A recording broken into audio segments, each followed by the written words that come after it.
What else did you notice? Brock Purdy is he's pretty good, Mark. Brock Purdy looked good, and he's got the ones out there. But beyond that, the defense was feasting on the twos, and Josh Dobbs with a pick or two, and Allen had a pick, and the defense, the secondary, they were feasting a little bit on the twos, and also a lot of Jordan Mason. And the one big woo moment was Christian McCaffrey went left on a run right in front of us, and he went down.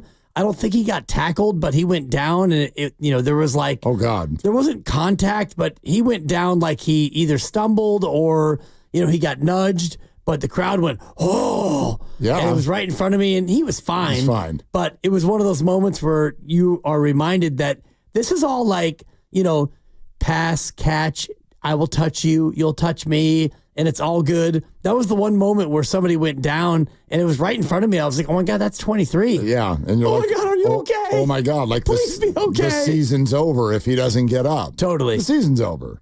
Yeah. Season's over. What? And I did see Ricky Pearsall on a side field running, and he looked good. He looked good running? Well, but he was running. But I love. Has an NFL wide receiver ever not looked good running by himself? But when you have a guy coming off a hammy, you want to make sure that when he's running, he looks like he looks good running. He looked good running. They've said it's Mark, not a big deal. Yeah, they're not scared. That's my Ricky Pearsall update. It's a good one. Ricky Pearsall ran, and he looked good. And he ran, and then he stopped, and everything was fine. Yes. All right, good. Done. And he ran again, too. Let BA walk. Yeah. Dibs is reporting that Ricky Pearsall is going to be a future star. No doubt. Okay. He ran, Mark, like 30 yards. Might have been 40. Listen, he could be a story this year. He like bigger than you think. I mean, this is to me, this is where we are with the 49ers right now. Is sort of like wrapping our head around the idea that this year's not going to look like last year. And I don't mean that in terms of the Super Bowl or whatever, but this jockeying that is going on between Trent Williams, Brandon Ayuk, Kyle Juszczyk, Christian McCaffrey, Parag Marate, all of it has to then be transferred out to the season. And this is why I think the 49ers are probably, the more I think about it, they're probably smart to figure out whatever they need to figure out with Trent. I'm not saying acquiesce and just do whatever he tells them to do like he's threatening them. But obviously you can't go function without Trent Williams. You can't do that. And I don't think it's terribly complicated to figure out. So you figure that out. And then after that, it probably does make some cringeworthy business sense to make Brandon Ayuk just go play, because it keeps so many things on the table that we don't know about yet. It's great that Debo looks so strong in camp. It's wonderful. And it's great that Brandon is here, and it's great that Ricky Pearsall can run a straight line, and that looks wonderful. And we can sit here today excited about so many different little pieces of this, but I have no idea how it's going to unfold. Which one's going to get hurt? Which one's going to get hurt bad?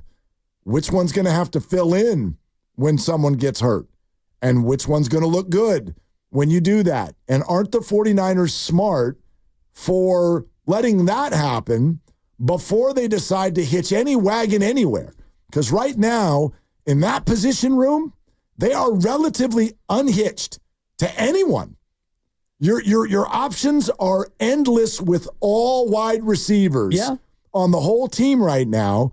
So it sets up a little reality show at that position. For sure. And we saw Danny Gray today and Ronnie Bell, and you saw people who may or may not make the team, and they're out there, doing their thing, and they're trying to be wide receiver 3, 4, 5. Trent Taylor's out there wearing Devo's number. Yeah. Exactly. Whoever it is, they're all out there trying to compete for the person who would be next if something bad happened to Brandon or Debo. Juwan was out there and made a couple of great catches, and so you see some of the names that you're used to seeing, and you see names you're not used to seeing, and you look at the depth chart for a team that's really good, and you look at the twos on the depth chart, and you think, wow, that guy's actually really pretty good, and that's a luxury, and that's where, Kyle talks about the roster, and we talk about the roster, and you look at where it sits right now with the 90-man roster, and when they get down to cut downs, you're going to have to make some cuts of players who are going to land elsewhere because they're good players. Yeah, absolutely. Look, they're loaded. And I mean, that's something we can throw out to you because I think that you can have a fair answer on both sides. I know what my answer is.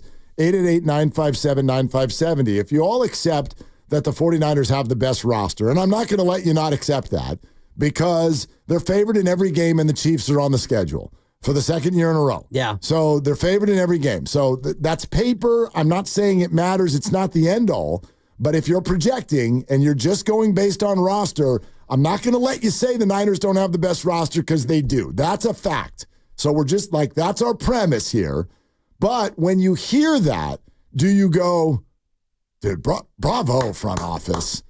Like, you got here and we're coming out of Tom Sula-ish things, and this was not good. Yeah, this was not good.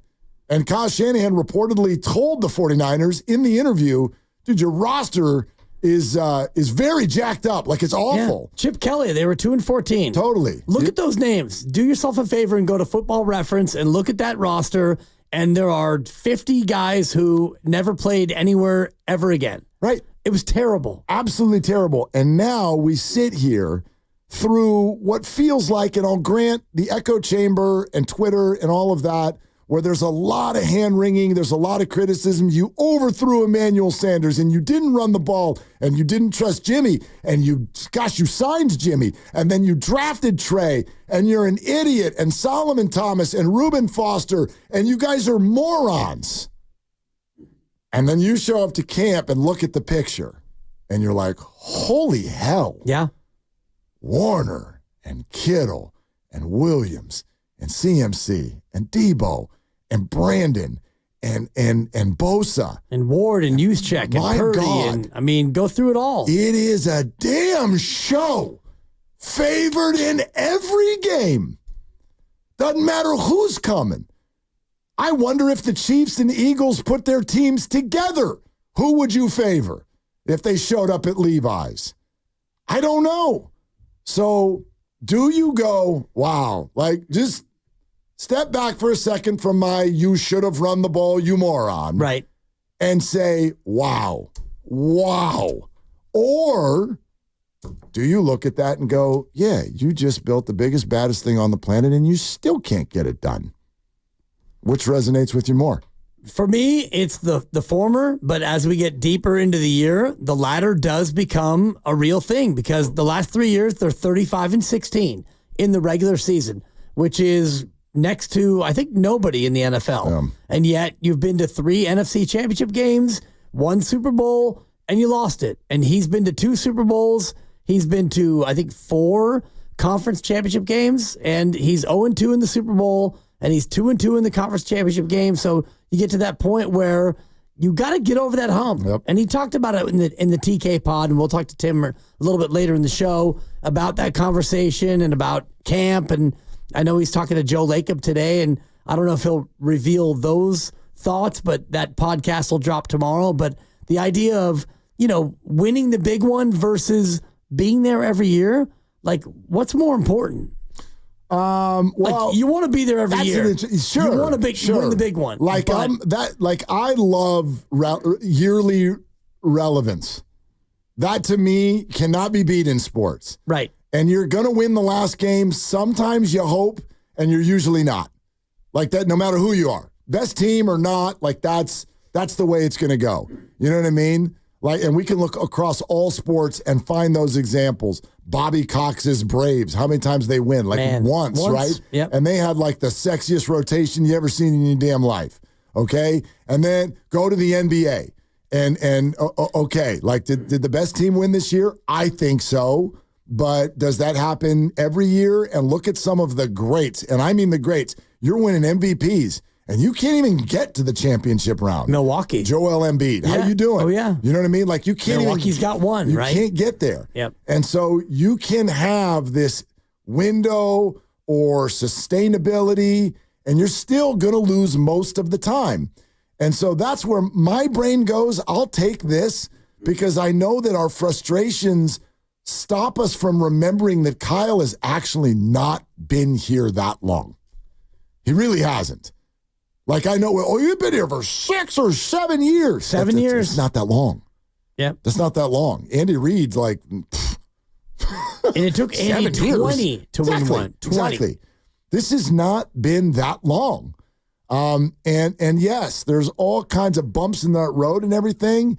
But to answer your question, yeah, dude, give me a ticket to the party every year and see what happens.